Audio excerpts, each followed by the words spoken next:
Very good morning to you. Yes, it's November the 3rd, Thursday morning, with Elvis Preslin, Kendall Makamati, myself, Evan Janssen. This is the Newsroom show.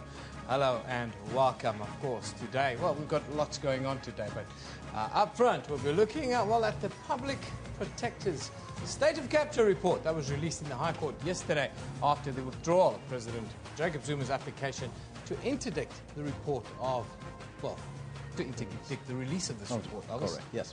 So we're asking you that question this morning, very important question, because we would like you to reflect on that report that was released. Did it make any difference to you? What is your reaction to the state capture report?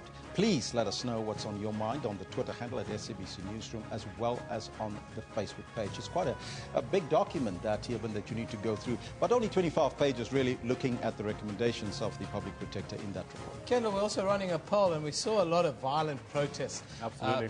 Seemingly by EFF members in the capital yesterday. So we put up this question, and there's quite a lot of response to it immediately almost. No, absolutely. I mean, of the 133 votes that we've got so far, to the question, should political parties pay for damages during violent protests? We have an interesting number of yeses and an interesting number of noes. 76% of you are saying, yes, they should be held responsible. If you burn down buildings and loot them, you should be held responsible. 133 votes in so long, 76% say, yes, political parties should pay if their members go around damaging and looting the capital. That was the case yesterday. Of course, we've got a very busy news morning ahead of us. We're expecting financial results from Eskom at around 10:30 this morning. Also, we're trying to line up an interview with the CEO of Eskom, Brian Molefe. We expect that to come in around about the same time. Of course, Elvis, you would know Brian Molefe was the name that was mentioned in the report. Were you surprised by that? Not really. You remember that Brian Molefe was always saying that there's nothing wrong with the Gupta. They are friendly people and you could connect with them. So, you know, he was part and parcel of that report that came out. But also, there's the African National Congress, which will have their presser a little bit later. We'll also see if we can bring you that one a little bit later live here on the Newsroom. As you can see, lots and lots happening. There's also a cricket match. Myself and Kendall will give you an update shortly. But before we do that, let's get the headlines with Elvis.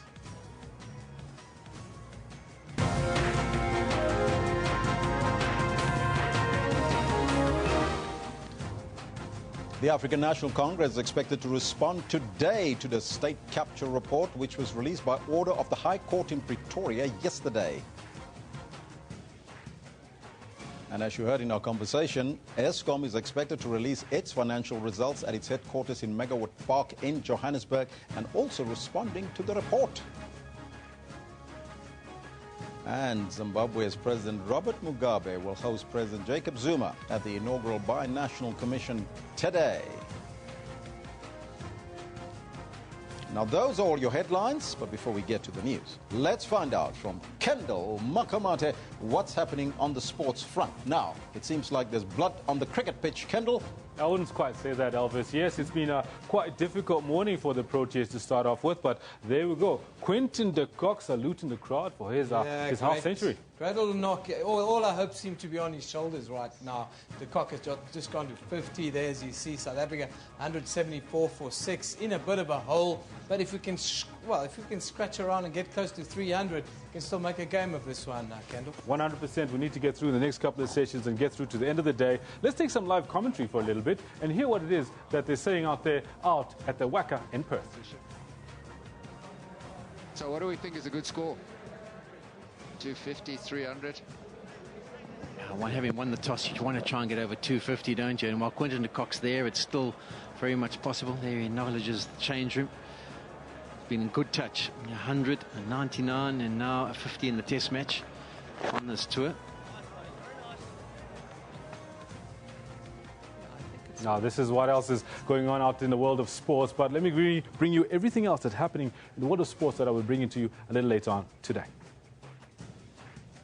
Testing forward, ball ended, that's a goal! The goal is smashed from point-blank range. Mamelodi Sundowns get their PSL legs back as they put Polokwane City away with a 2-0 win at the new Peter Mokaba Stadium. Ball whipped in towards Cornelius with the header and the save by Kasper Schmeichel. Kasper Schmeichel pulls off a last-minute save in Copenhagen to keep Leicester City in the hunt for a UEFA Champions League round of 16 spot. Now, all this and more will be bringing to you later on in the Sports Bulletin about 10:40 or so. But for now, it is back to Elvis, who's got the news. Thank you, Kendall. Top story this morning. The release of the report on state capture has revealed that there is evidence of corruption and improper relationships among South African politicians, state-owned enterprises and the Gupta family. The 355-page report titled State of Capture calls for further investigation after it was made public yesterday. The report was initiated by the former Public Protector Thuli Madonsela following claims that the Gupta family had influenced the awarding of contracts to SOEs and even the appointment of ministers to the executive. President Jacob Zuma has tried to block its release, but the president withdrew his application earlier yesterday. He said he will study the contents of the state capture report and decide whether he should challenge the findings in court. The report also raises serious concern about the relationship between the CEO of Eskom, Brian Molefe, and the Gupta family, which it calls unusually close. In the report, Madonsela says that links between Molefe and the family, as well as the officials from the Gupta-owned companies, cannot be ignored.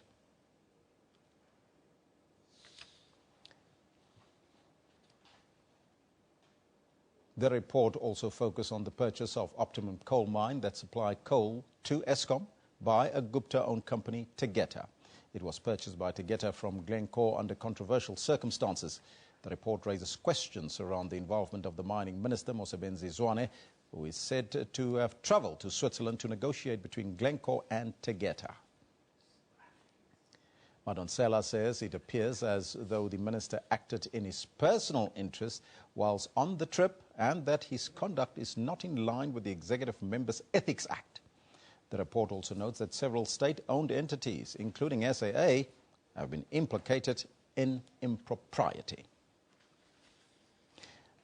The report also notes that several state-owned entities, including SAA, have been implicated in impropriety. Madonsela cites one of the allegations on which the report was initiated. Faiki Mentor also says that she was offered the post of Minister of Public Enterprises by the Gupta family in exchange for cancelling an SAA route to India. She claims that President Jacob Zuma was at the Gupta residence when the offer was made. The report also notes claims that SAA spent more than 9 million rand on purchasing copies of the New Age newspaper owned by the Gupta family. The former public protector says in the report that she has decided to investigate the contract awarded by SAA to the New Age, but this would form part of the next phase of the investigation. During her interview with the public protector, a former Minister of Public Enterprises, Barbara Hogan, also made claims against the Guptas. Hogan says during a state visit to India, it seemed that members of the Gupta family had taken control of proceedings. Hogan also said that Zuma made it difficult for her to do a job before she was dismissed from the post. Now, before the release of the report, other events unfolded in Pretoria yesterday. First, it was the withdrawal of President Jacob Zuma's application to interdict the report's release in the High Court. The public protector is ordered to publish the report. A victory for the opposition parties. President Jacob Zuma, who contended his rights to question witnesses were infringed, made an about turn. In a statement, he says it is in the interest of justice and a speedy resolution that he withdraw the application. However, he will study the report to decide if it should be taken under review. This has been the contention of intervening parties since the application was launched, that should the president feel aggrieved, he should challenge it in court. The next hurdle is who should pay the costs of all 6 councils involved in the matter. The court can do what was done in the SABC case that I read out, which was to then ask that litigant to show cause, to come back and show cause why the cost should not be personally attached to them.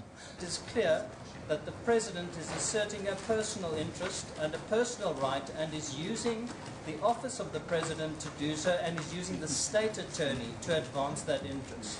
The time has come for the second respondent to accept personal responsibility for the costs incurred in the multiplicity of actions which he is currently involved in. The order on who should foot the bill has been reserved. Meanwhile, police say that numerous incidents of public violence and looting of businesses were reported following protest marches in Pretoria in the CBD yesterday.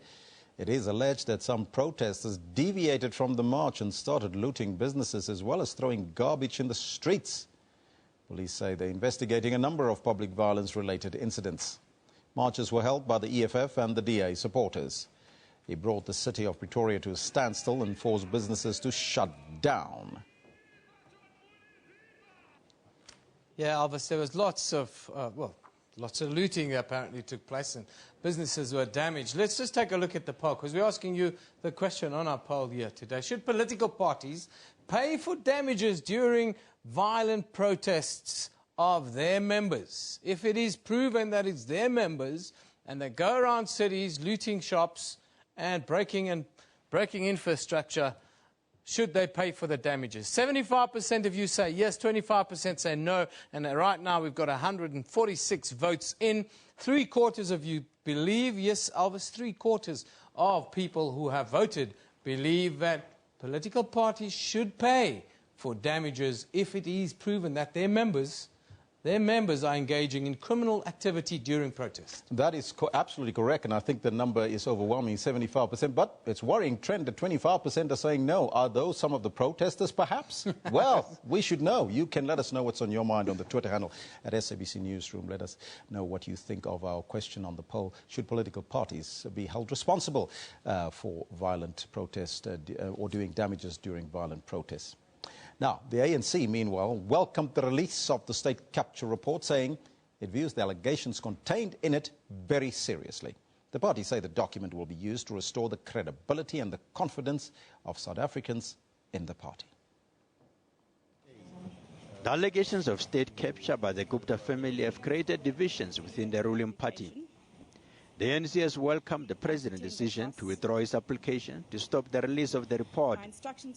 The party says it has been anxiously awaited. Because we want to act on the report to restore the credibility and confidence of our people to their own organization, but also to defend the democratic state and its character.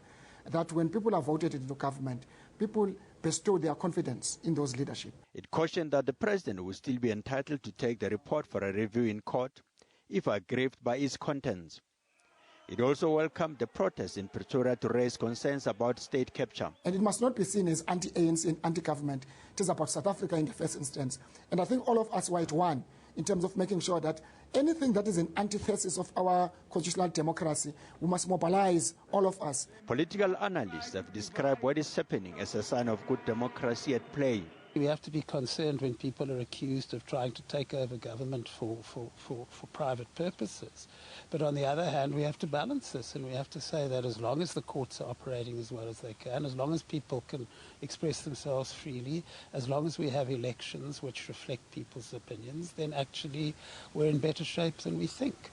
Friedman warned that the report was preliminary and not recommendations.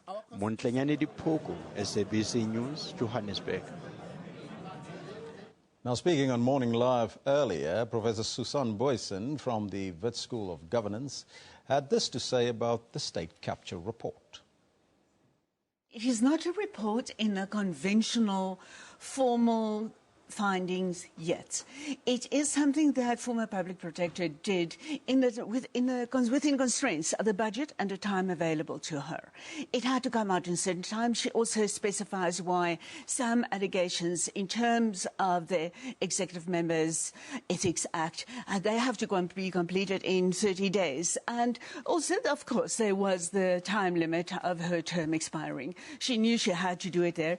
And it is in many ways also relates to what Andy Andile has said, there is a sense of rush, but she knew very well that the chances would be very good of things being swept under a carpet once again if she doesn't put it firmly on the agenda. And what she did was exactly that, set a very firm agenda using the previous Constitutional Court judgments that the public protector's findings have to be implemented. She used that to ensure, through then her recommendation of a Judicial Commission of Inquiry with very specific parameters there. Because she was even saying herself that she's not necessarily quite happy. She regrets she could have gone harder on the president, but she couldn't. Apparently she was advised by her lawyers that certain parts of the report shouldn't be published or something like that. So you're saying that she could have done much more?